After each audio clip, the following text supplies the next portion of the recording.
ሰላም ሰላም ኣብ መላእ ዓለም ዘለኹም ክቡራት ኣሕዋት ሰላም እግዚኣብሔር ምሳኹም ይኹን። ናይ ሎማዓንቲ መደበይ እምበር ክትፈትዎ ተስፋ እንዳገበርኩ ቅድሚ ናኦም ግን መጀመርያ ርሑስ ኣውደ ዓመት ይግበረልና እንኳዕ ናብ ብርሃነ ጥምቀቱ ብሰላም ኣብፅሓና ክቡራት ኣሕዋተይ ዝተባረኸን ዝተቐደሰን ኣውደ ዓመት ይግበረልና ከምዚ ንዓመታ ብሰላምን ብጥዕናን የፅንሐና እግዚኣብሔር ኣምላኽ እምበር ናይ ሎማዓንቲ መደበይ ኣዝያ ስልጥቲ ዝኾነት ጥብሲ ናይ መቑሎ ወይ ከዓ ናይ ባዴላ ጌርና ብሓንሳብ ጣዕ ኣቢልና ሕምስ ክነብላ ኢና ማለት እዩ። ካባኹም ዝደልየ ከዓ እቶም ሓደሽቲ ዘለኹም መዓልታዊ ቪድዮታት ሒዘ ዝመፅእ ላይክ ሳብስክራይብ ኮመንት እንዳገበርኩም ናይ ቻነል ቤተሰብ ክትኮኑ ብክብሪ ዕድመኩም። እቶም ምሳይ ዝፀናሕኩም ከዓ ናይ ኣውደ ዓመት ላይክ ምግባር ኣይትረስዑ እዞም ኣሕዋተይ ብላይክ ጀምርዎ እዚ ቪድዮ እምበር ኣብዚ ስጋ ናይ በጊዕ ንእሽተይ በጊዓ ከምዚ ንክበስል ኣየድንግን ቀልጢፉ ይብስል ዝብል ማለት እዩ። ዓፅሚ ዘለዎ እዩ ተጠቒመ ዘለኹ ኣነ መጀመርያ ግን እዛ ባዴላና ዘይቲ ገይረላ ኣለኹ ቁርትለይ ርስን ክትብል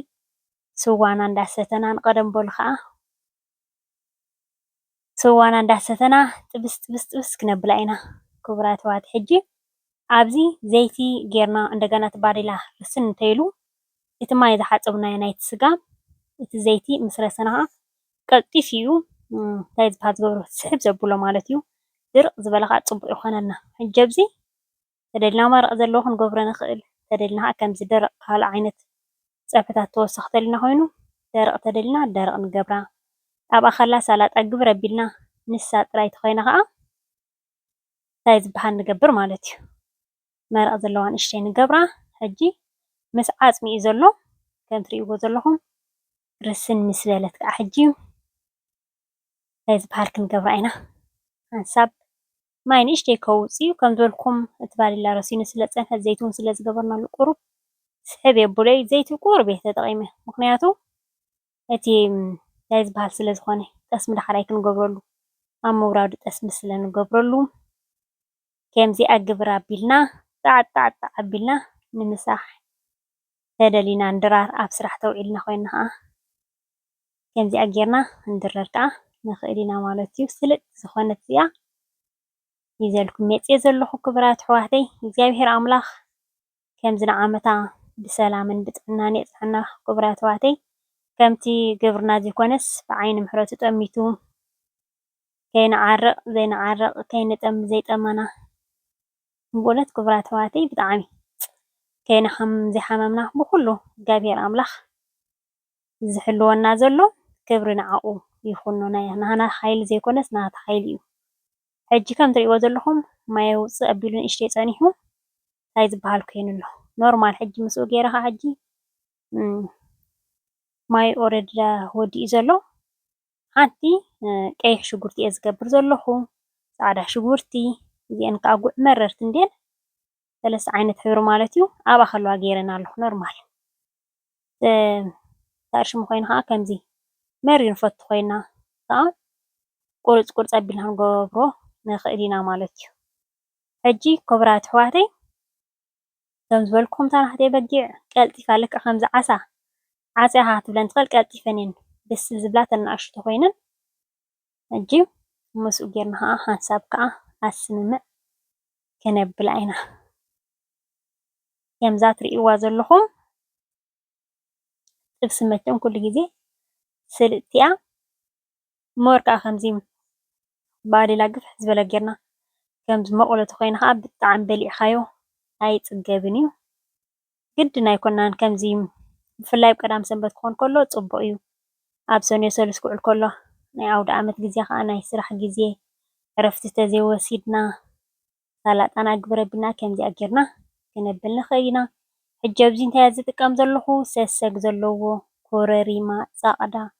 ካሙን ኣዝማሪኖ ጅንጅብል ፃዕዳ ሽጉርቲ ፓውደር ብሓንሳብ ዘበልክዎ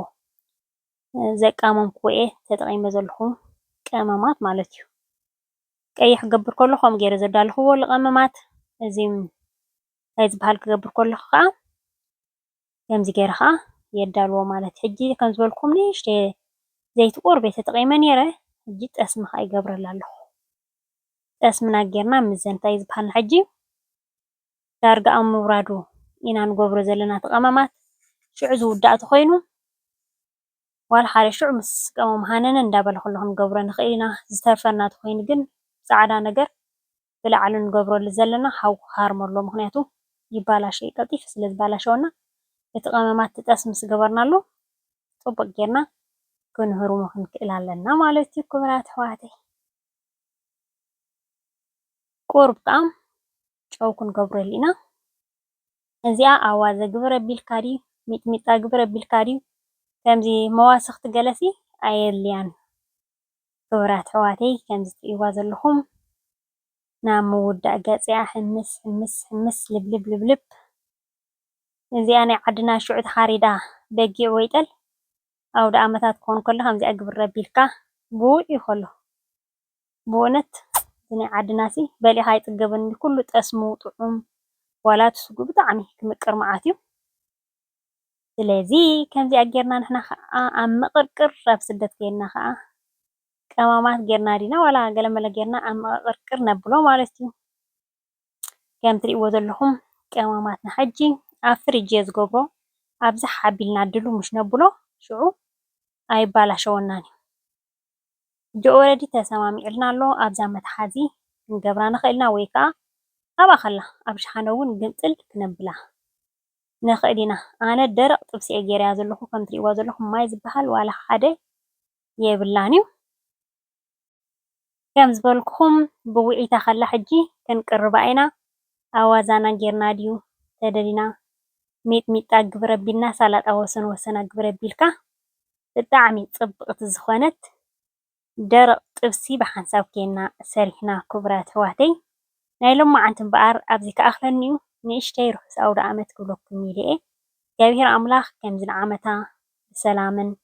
بتعنان بفقرن يسنحنا نخلاتنا كبرات حواتي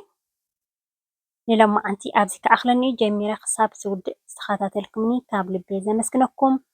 لايك أدخل لهم ترسيهم أموز أخو ما يترسعوا بخالة حستق خصاب زملسكم سلام تعنانا ببزلهم وسسنا